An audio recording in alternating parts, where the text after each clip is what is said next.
আগামীকাল ভোট গণনার দিন কড়া নির্দেশ দিল মুখ্যমন্ত্রী মমতা বন্দ্যোপাধ্যায়।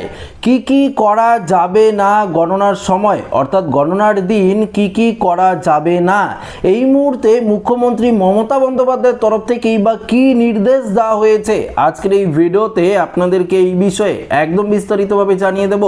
আশা রাখবো ভিডিওটিতে আপনারা প্রত্যেকেই প্রথম থেকেই শেষ পর্যন্ত সঙ্গে থাকবেন এবং নতুন হয়ে থাকলে চ্যানেলটিকে সাবস্ক্রাইব করে পাশের দেওয়া বেল আইকনটিকেও প্রেস করে অল নোটিফিকেশনটিকে বাজিয়ে দেবেন।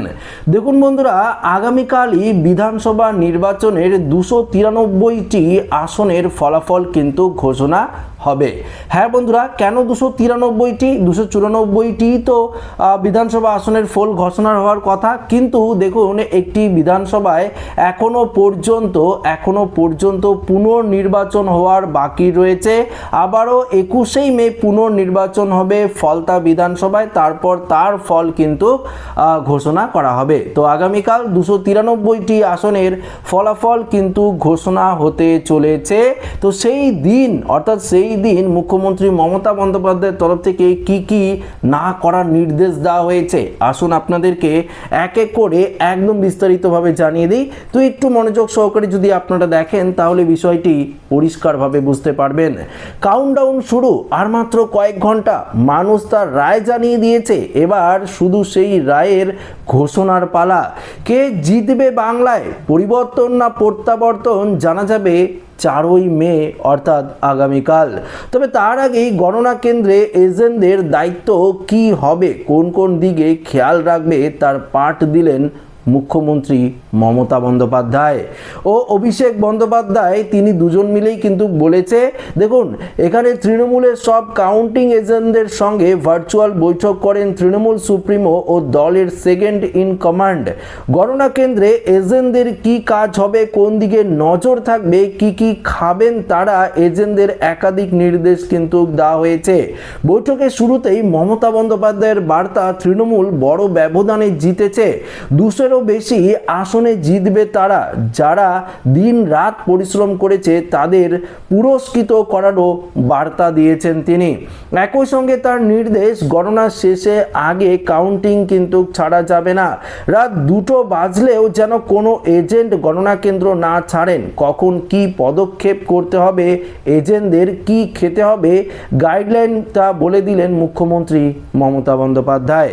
দেখুন, রাত 2টো বাজলেও কাউন্টিং সেন্টার ছাড়া যাবে না যতক্ষণ না আমি বলবো সেগুলো মার্জিনাল সেট, সেগুলো রিকাউন্টিং করতে বলবেন। যদি দেখেন 200 থেকে 300 ভোটের ব্যবধানে ওদের জিতিয়ে দিচ্ছে, রিকাউন্টিং করতে বলবেন।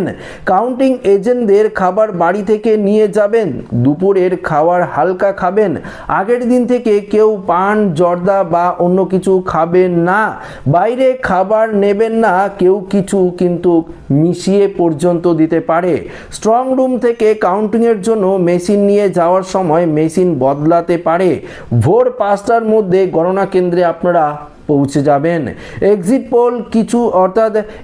পোল কিছু না, স্টক মার্কেটে কিন্তু বাঁচাতে বলা হচ্ছে।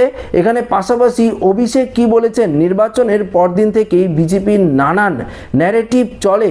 আগেও দেখেছি এক্সিট পোল করে প্রভাবিত করার চেষ্টা করে, এটা 10-12 বছর ধরে চলছে।